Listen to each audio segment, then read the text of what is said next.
I'm Joyce Victoria. I'm a third-year Doctor of Medicine student of Wesleyan University, Philippines, from Aita community of Capas, Tarlac.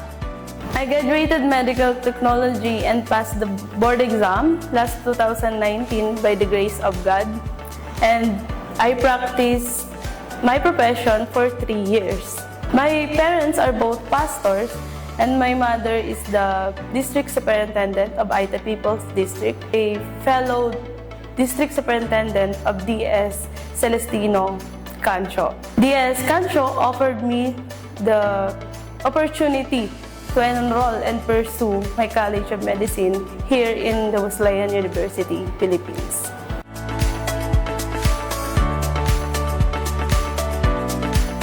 Actually, hindi ko po talaga pinangarap maging isang doktor. Simple lang ang aking pangarap. Naalala ko nga po nung bata ako, tinanong ako ng nanay ko if anong gusto ko maging. And ang sabi ko, gusto ko lang pong sa bahay, maglaba, magluto. Kumbaga, hindi yung ine-expect nating mga propesyon.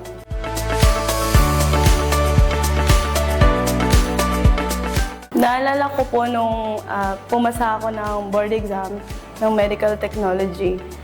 Doon kasi sa tarpaulin ko, naka-white coat ako. And then,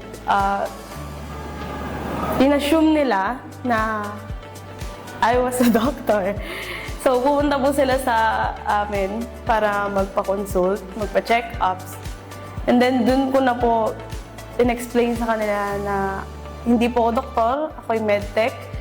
Nagtetest ako ng dugo, ng ihi, ganun po. So, pinaintindi ko po sa kanila na itong profession ko ay hindi doktor.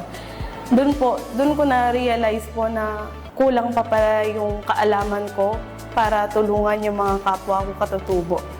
Yun po yung mas nag-push sa akin na, dapat pala maging doktor ako para mas matulungan ko yung mga kapwa ko.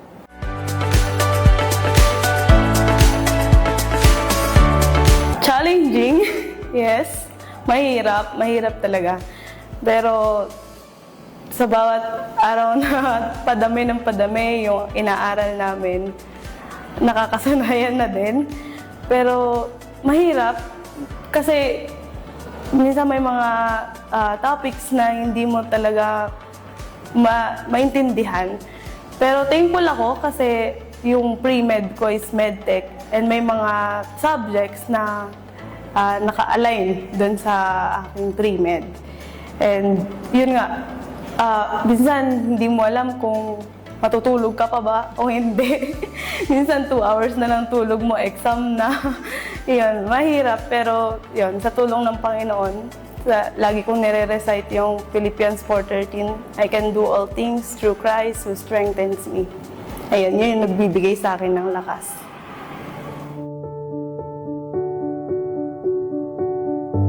Umaasa po ako na pag ako na yung naging doktor, magiging daan ako sa aking mga kapwa katutubo na mailapit yung healthcare na kailangan namin. At makaramdam sila na hindi sila kinakadirian. Meron po kasi isang karanasan na yung iba naming kapwa katutubo na hindi sila kinikater agad ng mga doktor kasi nga mabaho, kinakadirian. Dahil nakakaramdam sila ng ganun, hindi na lang nila tinutuloy yung pagpapagamot.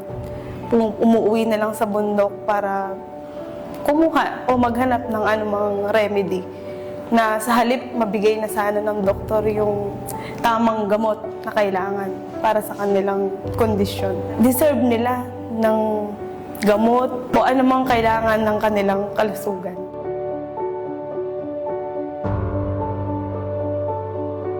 Wesleyan University, Philippines is internationally recognized, offers quality education, walang discrimination, may scholarship program, at kung sino ka, tanggap ka.